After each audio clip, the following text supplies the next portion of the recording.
part deux of the big interview with me, Graham Hunter, not Troy McClure. Don Hutchison was a funny, intelligent, interesting, articulate guest. He and we could have spent all day doing this in a sort of tantric fashion, but we didn't, and that's why this second part is also the final part. And it's where things got a bit personal. There are profiles from him from the heart and from the gut of two very different Everton managers who had a huge impact on Don, his career, and his day-to-day life. They are Howard Kendall, in tears, and Walter Smith, with one of his players, guess who, by the throat against the wall. Listen on. You won't regret it. Well, you might if you're not a particular Everton fan, but for everybody else, this is pure sexual healing.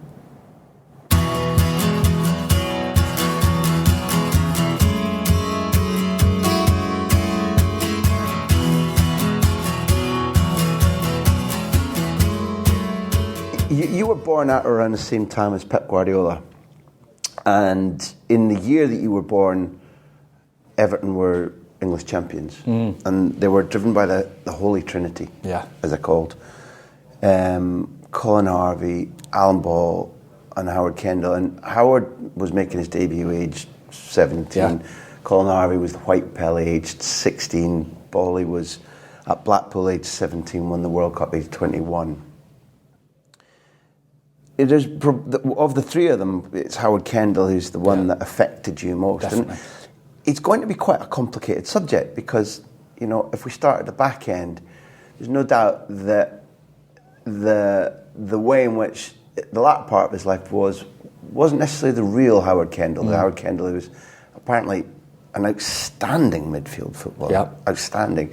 And he'd been a wonderful manager. But I don't know whether to start with, you said father figure. Yeah. I'm cheating because I already know the tale of Chinese Tuesdays. Chinese Tuesdays. Let's start with Chinese Tuesdays. Chinese Tuesdays was formed at Sheffield United, and we had such a good culture at the time. Not great for now because it was a I wouldn't say it was a drinking culture, but what it was a bonding culture that the dressing room and the management staff were so tight with each other. If anyone ever called a night on, if someone had a baby, wet the baby's head, everyone turned up. And obviously when you've got 20-odd pros and 6 or 7 staff, there's quite a regular... It's a gang. It is. And Howard was quite a superstitious manager. And at Sheffield United, he formed a day where we used to go to a Chinese restaurant in, I think it was in Dore in Sheffield. And basically what it was is the management had their table at the top end and all the players were sat around in their circular tables, and you had to either sing a song or tell a joke standing on your chair, which to pros is, again, it's out your comfort zone. It can go two ways. You can bomb or it could be great. And they used to get so much pleasure out of the players bombing.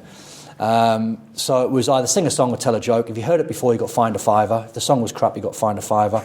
And it was just purely for everyone's entertainment. Eat as much food as you want, because traditionally Wednesdays is a day off.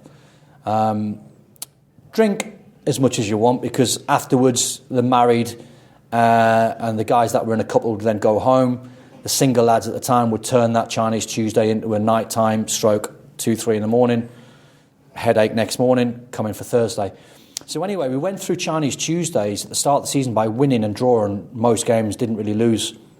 So it was Chinese Tuesday, win on a Saturday, Chinese Tuesday, win on a Saturday, and it was constant. It was on and on and on until we went away somewhere and we got absolutely pumped by a big number, and it was embarrassing. And Howard being Howard never really had to tell you off.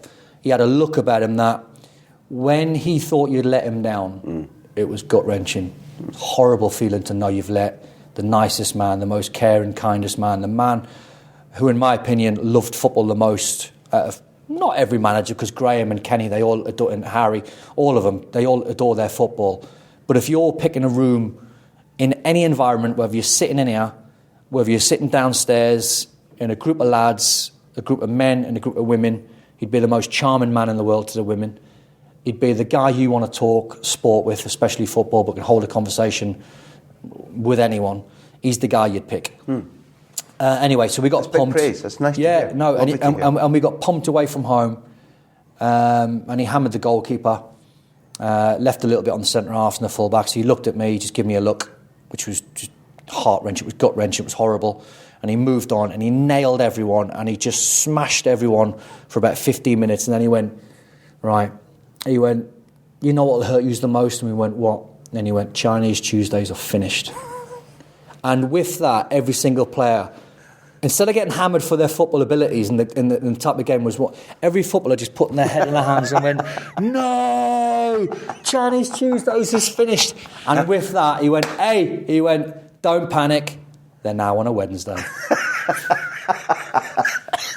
And it was like, yes! Genius man management. Genius man management, because he cut us down, he gave everyone the look, he battered them, he took the most prized thing away from you at the time, which was Chinese Tuesday, the bonding sessions, but sharply just twisted it to a Wednesday. Italian Wednesdays. What was it about, and why did you... Moving to Everton was a move up in the division, wages, I guess, although it might not have been fantastic. Later events would prove Everton historic. What was it about him and Everton and you that mattered so much to you? Because certainly in his only season of coaching you at Everton, things weren't, what you'd have wanted it to be. Yeah. The Johnsons, the money wasn't there. The squad probably was a bit thin, I guess. Yeah. What was... You touched upon what a man he was. What was it that was special about him as a coach? Well, truth be told, it wouldn't have mattered at the time who was the manager of Everton, because I would have gone there in a heartbeat, because I wanted to be back in the Premier League. I love being in the Championship. Again, you talk about pure football, and it's relentless. You have to be durable, you have to be tough, you have to be physically fit, mentally fit to play Saturday, Tuesday, and complete something like 60, 70 games a season. So a brutal league to play in, but a good one. But the sprinkle of Everton and Howard, it was a no-brainer. And again, for all the reasons, because you could sit down with Howard, you could talk about football. If you've got a problem with your private life, if he had been a friend's dad when we're going for the miners' strike, and I couldn't speak to my dad, I'd have went and spoke to Howard, because he was engaging, he was warm. And as I said before, it wouldn't have mattered in any environment. And I've seen him in a million environments, and he holds court like you wouldn't believe. He doesn't boss it. He takes information on, he listens to people's opinions, he gives his opinion, and then you come to the conclusion that he's right. But it's just an incredibly... he was an incredibly sound man, and just, in my opinion, just the perfect man. If you're handpicking a family member, you'd want Howard to be in it. It mattered then a great deal for your personal pride and for the club and for the fans, but also for Howard, that on that last day you somehow saved the... Incredible. I mean, compared to the emotional highs of Wembley, the roars, the boos, I'll show you, your family are there, you score the winner at Wembley, it's enough to go through, but that I understand for a myriad of reasons why that's a high point. Yeah. I don't know what emotions you approached the game against Coventry with, because the odds, it's a tough one, because you'd lost 3-4 in the trot. Yeah. Been a while since you'd won. You'd scored in the last victory, which was 4 or 5 weeks ago, and I don't know if you talked about having odds against and you liking that, but when you're under tension of failure and everybody's tense around you, that must have been horrible. Yeah. Horrible. Not a completely different feeling when you know the world's against you. I'll show you. Howard was quite smart. The night before the game, when we played at home, we always stayed in our own beds. You stayed at home and you drove into the game, and he wanted all that. He wanted all that gone. So he put us in a hotel over, I think it was in New Brighton at the time, and it was over the water, a million miles away from Liverpool. And whether it was a tactic, whether it was just something that he thought of off the cuff, on the morning of the game, he took us for a walk in New Brighton.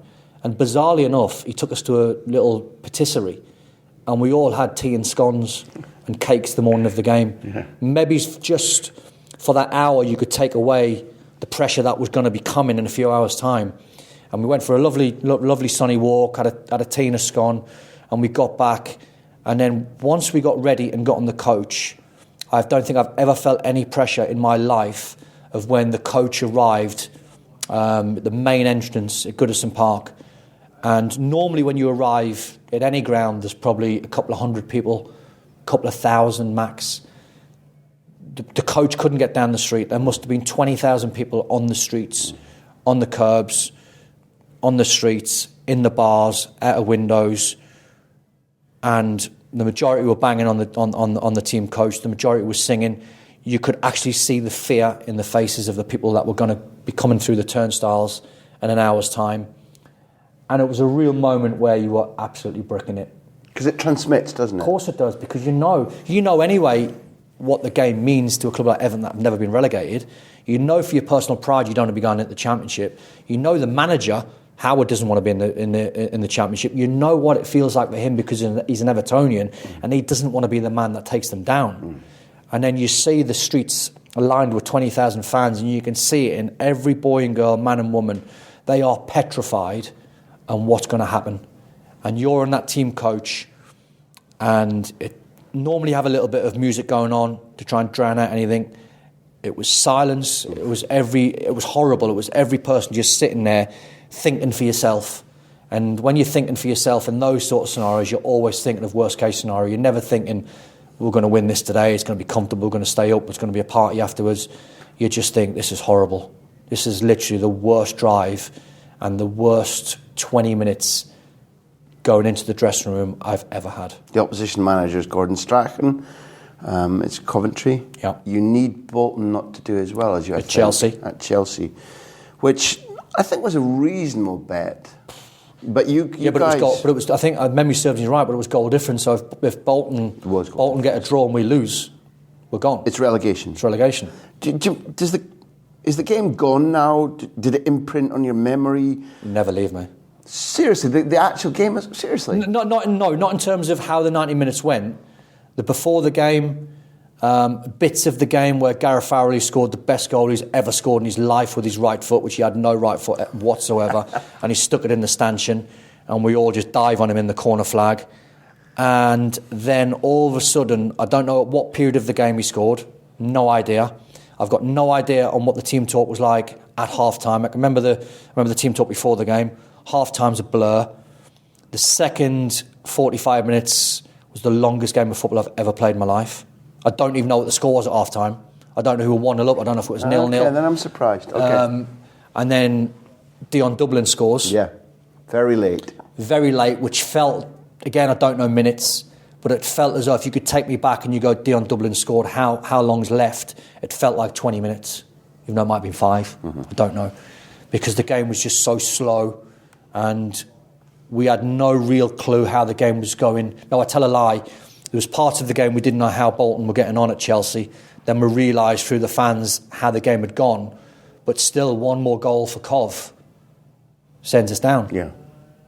We needed the point. And then the final whistle went. And then it's quite emotional. And then Howard was on the pitch. Adrian Heath was on the pitch. Viv Busby was on the pitch. The crowd then were on the pitch. And then just raw emotion, relief. No celebrating. I don't think that would be the right word. And I don't think we were celebrating staying up. It was the fact of, thank God, that game's over and we've survived. Just relief. Everton should never, ever be in that position ever again. And I think that you had a moment that only you and Howard shared. Yeah. Because it meant, for those who don't, I mentioned that he was part of the Holy Trinity that made Everton champions of England in 1970 and was an extremely good player. He'd also coached what otherwise might be Everton's greatest team ever, the one that won the Cup Winners' Cup. So for him to be the steward, if you had gone down, it obviously had eaten away at him. Been traumatising for him. And he finished in tears. We were in the dressing room and it felt wrong, but there was a few bottles of champagne in the dressing room. Music got turned up very loud, as it is, because you saved yourselves. It's also natural in a way. Of course it is, yeah. It's not right, but it is because we've survived, and why not celebrate surviving, even though it's not the right thing to do, but it felt right at the time. And I've looked around and everyone was taking tops off and getting in showers and celebrating. I've looked around and I couldn't see Howard. And I saw Adrian and I saw Viv and I went, where's the gaffer? And he went, he'd probably be in the boot room. First left at the home dressing room is the boot room. So I've knocked on the door, nothing. I've knocked on the door, and I've done the knock where you knock, being respectful, but then you slightly open it. And as I've got an inch open, pitch black, no lights on, and I've opened, and I heard Howard and saw him crying like a baby in the boot room. And I've gone in, didn't turn the light on, just shut the door behind him, sat with him, embraced him. I was quite okay. Wasn't emotional. It is emotional now speaking because obviously we've lost Howard. Yeah. And I'd love 10 seconds with him again, just to do exactly the same thing. And he let it all out. Yeah. And you could feel his breath on him. You could feel all the emotion coming out of him. You could feel his heartbeat, the tears, all the emotion in a pitch black room, just with two men at a time. Forget about footballers and managers. Yeah. Just two humans on that level. Will never ever leave me. You've been brought to the edge of what your emotions are able to cope with, or certainly in his instance. He's a different generation from you. He lived a little bit differently.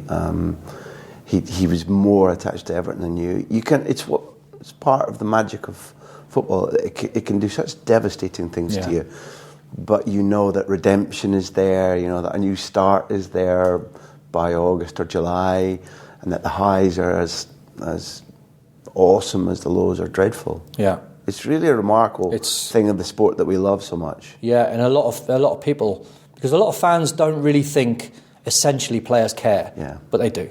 It's their life. It's what we're there to do, and it annoys me sometimes when lazily I think fans use that. Sometimes in some cases you might get the odd pro where, you know, if you look at someone like David Batty, who always proclaimed when he was playing the game he didn't love it. And it was just a job to him. Understand it. I don't agree with it. And there's been many players since David Batty. He's not the only one.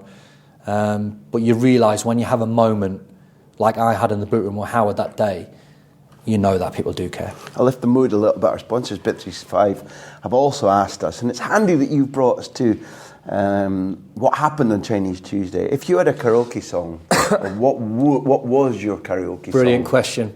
I've got two. And one is Wishing I Was Lucky from Wet, Wet, Wet. Oh. And the other one is Big Love, Fleetwood Mac.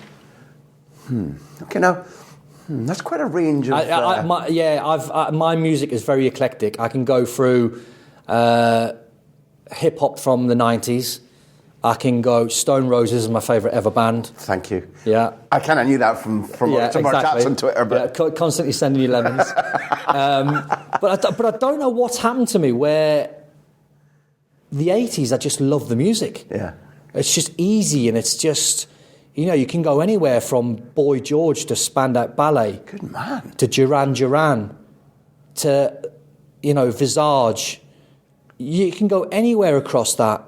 King. You know, you can go any song throughout that era, and you can go, that was brilliant. And it's happened to me now where in the living room, there's a telly on the wall in the living room. Channel 205, it's CBeebies for the kids, for the twins. Of course it is. And number 83 is Now Music 1980s. And I walk in, I go 83, and it's just constant 80s music, and I in the calm 80s music. The constant golden hour. I don't think I'll ever get old enough to go to the Elvis and the 70s and stuff, but I definitely appreciate that more. No, that wasn't a dig. You've just Martin Key on. No, I didn't. It wasn't a two-footed challenge. I didn't mean it. I just meant I never thought when I was growing up I would even love Fleetwood Mac or the 80s. What I've got to go through to get these men. It wasn't it was probably a yellow. Dummy. I don't think it was a straight red. it's borderline red. Uriah? Yeah. No, Uriah is straight red. He's up red. But I think it's amazing what happens to you because obviously my brother that was his era, the 80s, being 10 years older than me, and I love it. I love the music. So and so when you were on the chair in Sheffield, out by where Joe Root stays, I think is where you mentioned a little, right, and Chrissy Waddle as well. Yeah, it is. Yeah, Mark Rowe. When you were up on the chair on Chinese Tuesdays, what was your level of and just in the karaoke charts of Sheffield United? How what, as in standard of singing or choice? Where were you amongst the group? Is all I'm asking. Really. What, singing? Yeah, bang average.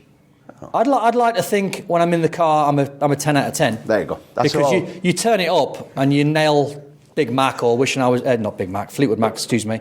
it's a big sound, that. Of course it is. Yeah. But when you're in or on Chinese Tuesdays and you're standing on the chair and it's silence, well, it's different, isn't it? That's nerves. But that's your environment. Yeah. It is, but it's not. It's your environment. If there's a ball at your foot, exactly.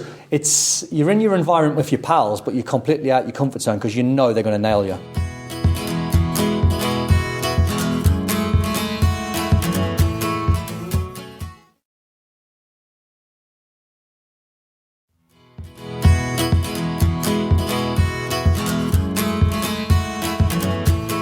We're going to tail off a little bit now. Let's wrap it up a little bit to let you have your life back in your hands. There's an agent I used to know way back. I don't speak to many football agents, but back in the 90s, it was really important to know one or two. One of them told me a big story about how Marco Materazzi, thug, tattooed. Wow. What was it? Well, he brought it on himself with Zidane, didn't he? I thought he did. He abused him and he got headbutted in the chest. Never saw that player at Everton. No. Never, ever.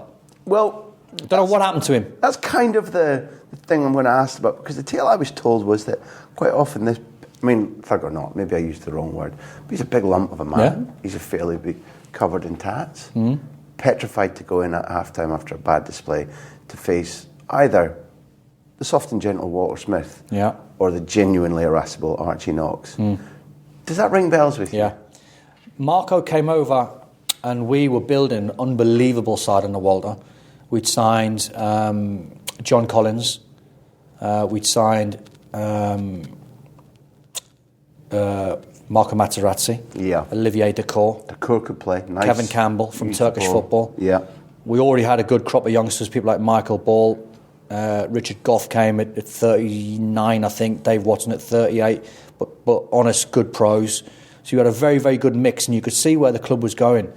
And I digress slightly where I go back to that pre-season. And Walter Smith pulled me in his office. And it's the first time I've ever been told this before. And he said to me, I like you, you've got something about you. But just to let you know, if you want to leave, you can. And I went, why? And he went, we've just signed John Collins and Olivier Dacour. You ain't going to get in.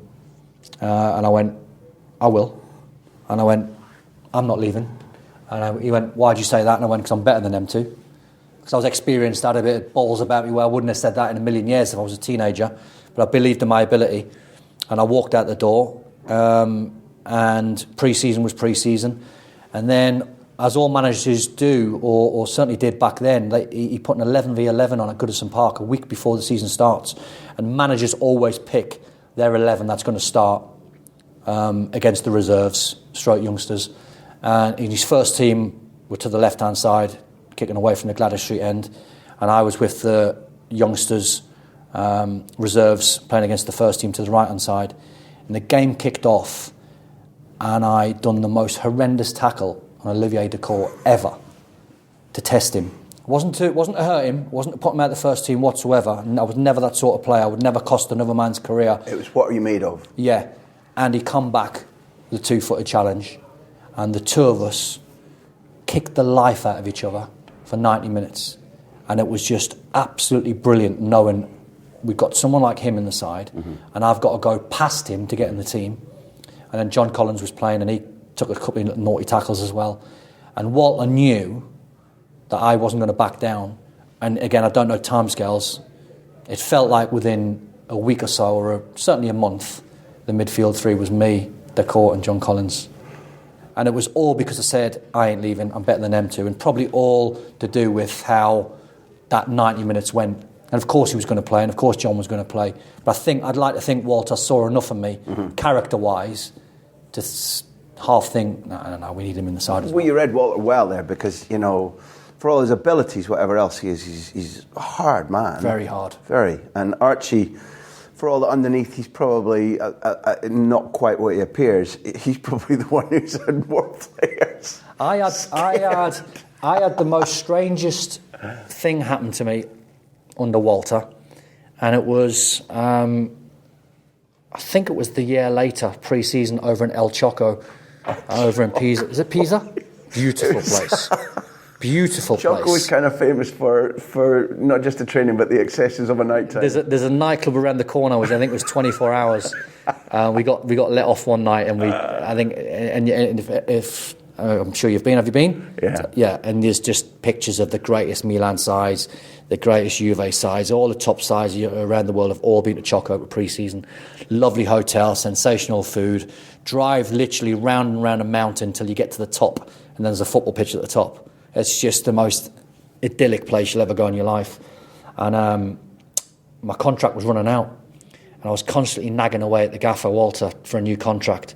And he kept saying, brushing me off. And then one day I went to see him, and he said to me, come and see me after dinner tonight when I'll be on the balcony with Archie. Come and see me, we'll talk about it. It was the most strangest thing that's ever happened to me. And I went to the bar, bought a bottle of red wine, took it over, 3 glasses, poured 3 glasses, had three glasses of red wine. And he went, how much do you want? Exactly. I said, well, I'm not sort of too bothered. I said, I'm on really relatively low wages. The big boys are on what they were. And then he told me, he said, Nick Barmby's bang in the middle spectrum of wages. And he told me the figure, and he went, would you be happy with that? And I went, absolutely, done. Drank red wine, got back, prepped for pre-season. A couple of games in, we play West Ham away. And I've gone to see Walter just beforehand, I think on the Friday morning. And the day before Thursday, me, my agent, I think it was Michael Dunford, the chief exec, and Walter were in a room, and we're chatting away, mentioning figures. They're mentioning low balling, we're mentioning high balling, knowing we were going to come to a conclusion. And they were nowhere near it, and Walter said, you can't have that, it's far too much money. So I'm looking at him, and I thought, this is strange. So the next morning, Friday morning, I went to see Walter and knocked on his door. Archie's sitting there scribbling some notes. He knows what's coming, clever man, glasses on. Walter said, what's up? So I've told him what's up. I went, what about what you said to me a couple of weeks back in Choco about Barmby's wages? You told me how much Materazzi, you told me Kevin Campbell, you told me Ollie Decourt. And he went, I didn't tell you that. And I've gone, what? And he went, I didn't tell you that. I went, you did. I said, you told me how much everyone's earning. How would I know this? And I went, Archie put his head down, started scribbling. Walter went, you've got one more chance. He went, are you calling me a liar? And I've gone, absolutely. And he ran over, got me by the throat, stuck me against the wall, and you'll never play for this club again. Got my tracksuit on a Friday morning, travelling to West Ham. So he pies me to one side, he went, don't even bother, you're not travelling. He went, you'll never play for us again. So I go home, and I'm thinking, I don't even know just what's happened here. Right, West Ham go away to West Ham, they win 5, Barmby scores a hat-trick, everything's great. Come in Monday morning, he said, you've got 2 options. He went, you can train at 1 o'clock at Belfield, on your own when the first team's gone, or you can train at normal time at 10:30 with the kids forever. And I've gone, I'll take 1 o'clock on my own every day at Belfield. And I've done that for 3 months. That's a lonely place. Horrible place. If you can try and imagine it, no first teamers there, they've all gone home.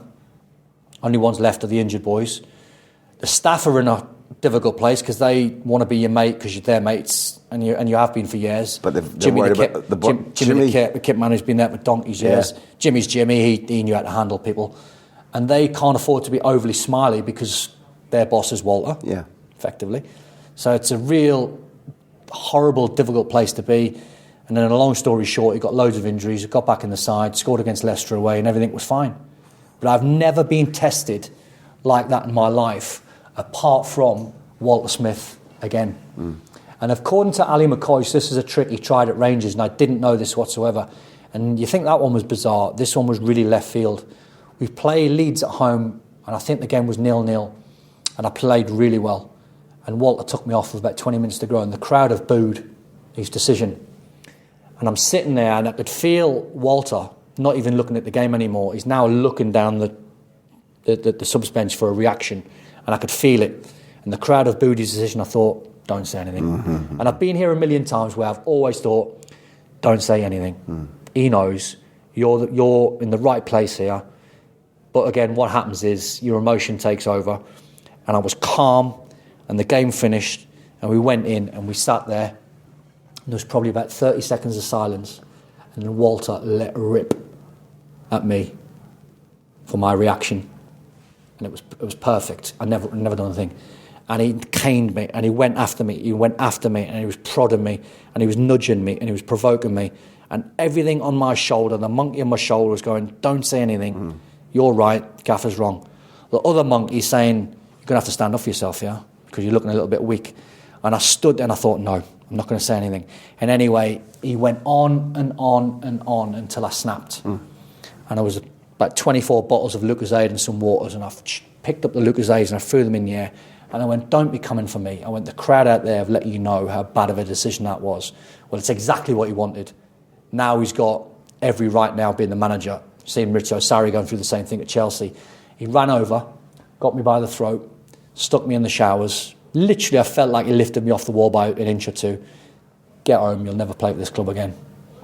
I came in, I'm in the shower, I've took my stuff off, I'm in the shower, all the boys come in 1v1. Gaffer was bang out of order there. Gaffer was bang out of order. Archie comes in, right next to me in the shower. He went, you okay? And I went, not really, Archie. I went, what's that about? And he went, go and see the Gaffer in the boot room before you go home. Exactly the same boot room Howard was in. First door to the left-hand side. So I'm thinking, this is going to be interesting. My career's done, but I wonder what he's got to say. So I go in and I see him, and Walter says, you okay? And I went, no. I went, what was that about? And he went, do you class Duncan Ferguson pretty hard? And I went, yeah. He went, Dave Watson, hard man? Richard Gough, hard man? I went, yeah. He went, Dave Unsworth, hard man? I went, yeah. He went, where were those three when I had you up against the wall? He went, you'll be captain Monday morning. New captain of Everton.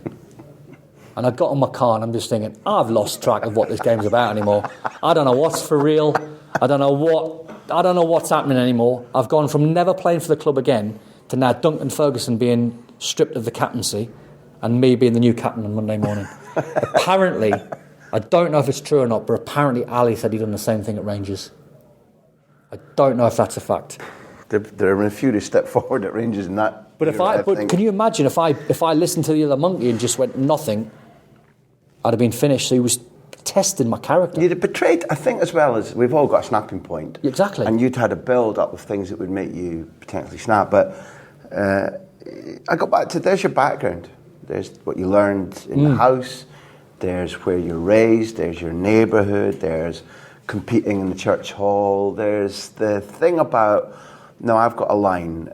Your peripheral vision on the pitch is different from your peripheral vision in your processing in life. We've got a moral compass, haven't we? We've got listen, there's a line. And I don't care if strategically this reaction is or isn't the right thing to do. There's a certain point where you're like, nah. Enough's enough. I had one with Richard Gough at Goodison Park where tense, nervy game, nothing really happening.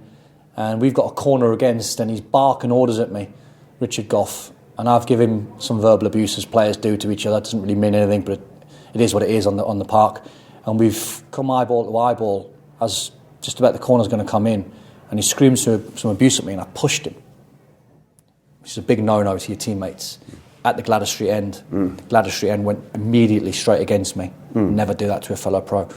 So after the game, I can't remember how the game went. Again, back in the boot room, Richard Gough's in the boot room with Walter.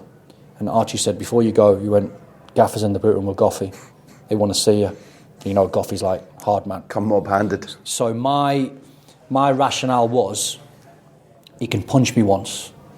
I'll give him one, because I've disrespected him on the pitch. Senior pro, top pro as well, model pro, great guy. And I thought, you can punch me once, Goughy. After that, got to stand my ground and it'll be on. And I said to him, Goughy, I apologise, I went bang out of order, you were completely in the right, I was in the wrong. Just to let you know, you've got one punch. And if you punch me once, that's it. If you do it again, it's on. And he held out his hand, shot me hand, he went, it's done, it's finished. Amazing. Good code. Great code. And we're going to finish on the man that they had to sign Paul Gascoigne to replace at Everton. I just wonder, you really interested me about your dad as we closed, that if you had a slight preference for Rangers, although cricket first, and a lad from basically your church, your boys' club, ends up playing for Rangers and you end up playing in the same position as Gaza, there's a little Gaza theme, I suppose, that has run through your life or your career. And was he pleased to see Gascoigne at Rangers, or didn't that matter that much? And was the shadow of Paul Gascoigne around, your streets and your community as you were coming through? We lived very close to each other. Yeah, I was brought up in a place called Thames. He was in a place called Dunstan, which is literally a mile apart. my dad's working man's club was in Dunstan, and my dad used to drink with Paul's dad, John. So everyone sort of knew each other, and especially the environment that we're in. And Gaza, we'd missed each other by 3 or 4 years, but Gaza was at Redcliffe Boys Club for a little spell. And we all got wind when we were 13, 14, and he was 16, 17. He was going to be the artist, if you like, and the next big thing from our area. And just what a player. What an unbelievable talent, unbelievable character. And probably my only regret in football is I never signed for Rangers when I had the chance. Dick Advocaat was the manager at the time in 2000, and I had the choice to leave Sunderland to go to West Ham or Rangers, and Rangers were in Champions League football at the time, and it was a simple choice of where do you want to go, and everything was pulling me towards Rangers, because of my dad's support of them, because of my love for Rangers and a chance to play in the Champions League, and it was literally a 50-50 call. And it was just the Premier League that brought me back to West Ham. And going back there for the second time, because the first time, obviously, me and Harry clashed. And I think I was only there a year, being a record signing. And then the chance to go back under Glenn Roeder as a record signing. Glenn, who'd been very much a chaperone to Gaza, too. Exactly, another tie. So I'd love to have had that on my CV, Rangers. I'd love to have gone back and... Even though I love my time at West Ham, and West Ham fans listening to this, it's not any dig whatsoever going, back at West Ham. It was just the fact that it was Rangers football. Emotional ties. Yeah, exactly. Emotional draw or exactly. something. But I'm not sure it was the second time, but had you not gone to West Ham, you wouldn't have had a chance to play with Paulo Di Canio, but I guess that's an entirely different podcast. Last question is from our sponsors, 365 again. I quite like this one. Which set of fans, talking about West Ham fans, were the least forgiving? The Liverpool fans for playing for Everton, or the West Ham fans for playing for Millwall? It's a shame Millwall's not in there, because I was absolutely hated when I was at Millwall. They were just for playing for West Ham and going to Millwall. Previously? Yeah. So when but it should be the ones you leave to go on. Well, when my contract was finished at West Ham in 2004, I selfishly, for my boy, I was going through a divorce at the time, and Max was probably about 6 or 7. I had the chance to go to the MLS. I had the chance to go to Australia. Wow. I didn't want to be away from Max. So, for understandably selfish reasons, I wanted to be close to him. And the club that come in for me was Millwall. Everyone knows the history between West Ham and Millwall. Players tend not to go from either club.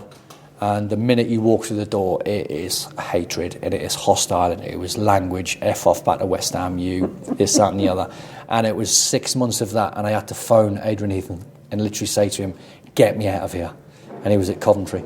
So I literally just got out of Millwall and went to Coventry. To answer the question, it's a tough one. I think Liverpool fans would be more understanding and have been. I don't know why. I don't know for any particular reason. I just found it that way. I've also been lucky that both sets of fans, I would like to think, whenever I'm on social media and whenever I go back to both clubs, like me. They know I was 100%er. So they know I never shirked anything while I was at Everton or while I was at Liverpool. And I'd like to think, if you speak to Liverpool fans, I think or Everton fans, I think they'd like to think, yeah, I quite liked him. My expression always, at the end, is that you're one of those players that, whether you turn on the television or whether you had to buy your ticket or whether you had a season ticket, you gave value back for the choice to go. You go because you love the stadium, you go because it's your club, maybe your dad or your granddad went, or you're taking your kids or whatever. Once you turn on the television or go and sit in a seat or stand behind the goal, you want to see the player and you go, well, one, yeah, that's me down there, and two, if I was down there, I'd try and play like that. That's very kind. I think that's what you gave everybody. That's very kind. And it's how I started, and I meant it when I began. And you've represented that brilliantly in this big interview podcast. It's been amazing. I've absolutely loved it. It's been therapy. Thank you.